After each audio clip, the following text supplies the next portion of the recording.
Well, like I'm getting into Tanya. Like I really enjoy learning Tanya. I find that Why ecstatic. don't you just go to the Kabbalah Center and get it over with? I'm not into the Kabbalah. You're like in all this cult stuff. You know, I think your whole attachment with like Alexander technique was like, it's like all these people are like, you know, they're making like a circle, and everybody's like touching each other very gently. You know, it's like you grew up in Seventh-day Adventist, which is like this huge cult, right? That went off the drifted. You know, it's like it's a messianic cult. Jesus is coming in 1964, or whatever it is. And whoops, didn't come. So you went from that, and now you're getting anything that's like culty, and it pops its little head, and it's like, you know, then you went in. You know, like Kundalini yoga. You could do the yoga thing. Like, you get sucked into all this. Yeah. You were kind of like sucked into like one of those Ponzi schemes.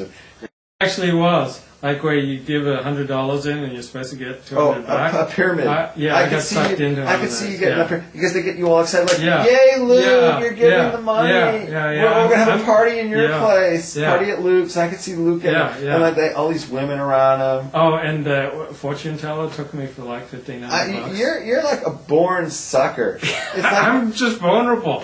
I got a big heart, big because open you just want to heart. be accepted. You know what? If I wanted to take every dime you had and fuck with your head so bad, here's what I would do. Because I know your weakness. Weaknesses for you are women and ego. Yeah. Right? If I could make like a big party in Luke's honor, like, whoa, Yeah. we're celebrating Luke, and all the guys are going like, "Whoa, Luke, make a speech, tell us how great you are, Luke," and all the women be like flirting, rubbing their titties in your face, right? I could have every penny that Luke is good for. I would unload his wallet because he would like give me all his money and like everything he owns, and like just to feel accepted. Because you know I could just like, and then we would say, you know, we would like carry Luke around the room, you know, make him feel like a big deal. We would take every penny from you. And these chicks would just be like, you know, rubbing you and making you feel like, "God, your dick is so hard, Luke." Meanwhile, I would just drain your bank account, your credit, everything. You just hand it over, and you'd be like, "Look at me! I've got like all these chicks interested in me," and I'd be like, "Yeah, whatever," because I'm pimping them to you. That's true. I am really vulnerable. You're so needy for attention and acceptance, and you want everybody to think how great you are. Yeah, because you've got an insatiable need for people to kiss your ass. Yeah. Right? And that's true. I've known all this. It's all a pattern, Luke. It is a pattern. And that's why you think like Hasidics are so great, because they have like these culty get-togethers and like it's the feel good. You're like, "Say L'chaim, Luke. Say L'chaim." It's like, "Yay, Luke. Yeah, exactly. I feel like accepted and loved, and I love studying Tanya because they bring coffee from Coffee Bean, and they bring pastries as well. And so we drink coffee and we eat pastries and we listen to the rabbi talk about Tanya.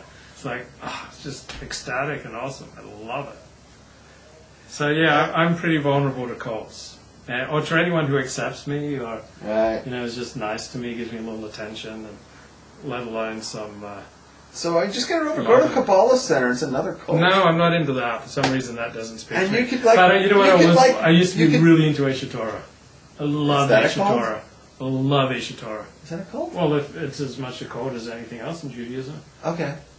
Absolutely. I mean, it's totally freaky. Like, they have banquets honoring Larry King, you know, intermarried countless times.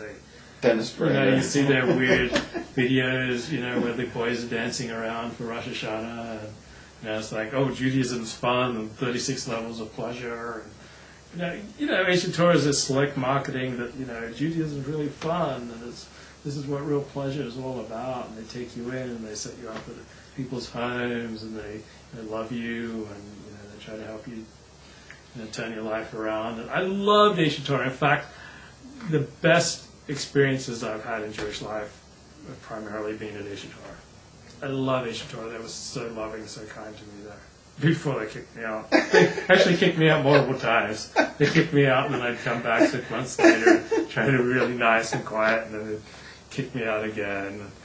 I've loved the champs in the room. Hey, Brett, how's it going? Good to see you. So, yes, I'm still working in an office, and I really miss Aish Torah. I had some great times in Aish Torah. You know what I knew that, you want to know when my radar was up and I knew right away that Chabad was a cult and it's dangerous? Mm-hmm. This was years ago. This was 30 years ago. One of my first experiences in Chabad. Mm-hmm. I went to a Chabad family for lunch. Mm-hmm. Let me preface this story. Did you ever see any of the Charlie Manson shows? There's a few documentaries written about it. There was a show called Helter Skelter, Okay. and there's documentaries about it. Okay. And these were really big, like in the 70s, Right. after whatever. It's funny, I was in the building where he was convicted. And I had just seen one of the repeats, and in that, they interviewed in the show Mm-hmm. one of the Manson brainwashed chicks. Yeah. Yeah. I don't know, it was Linda Kasabian or Susan Atkins. It doesn't matter. And she was trying to describe how they all felt about Charlie. Mm-hmm. And they said, oh, he's just not just the leader, he's our father. And he's our spiritual guide. Yeah. And he's our Messiah. And he's our, he's our teacher. And he's just everything. Okay, so then I went, like a few days later, I went to this Lubavitch family for lunch. Right. And I'm not telling the truth. I'm not telling the truth. I'm not telling a lie here. I'm telling the truth. The wife said almost those words about the Lubavitch Rebbe who was alive at the time, and it just freaked me out. She said, oh, the Rebbe is not just a rabbi, he's our teacher, and he's our father, and he's the Messiah, and he's just like everything is done for him. And I'm like, and if he told you to go kill some people and tear their bodies up, would you do it? This is my first thought. And I said, Rabs, there's red flags went way up.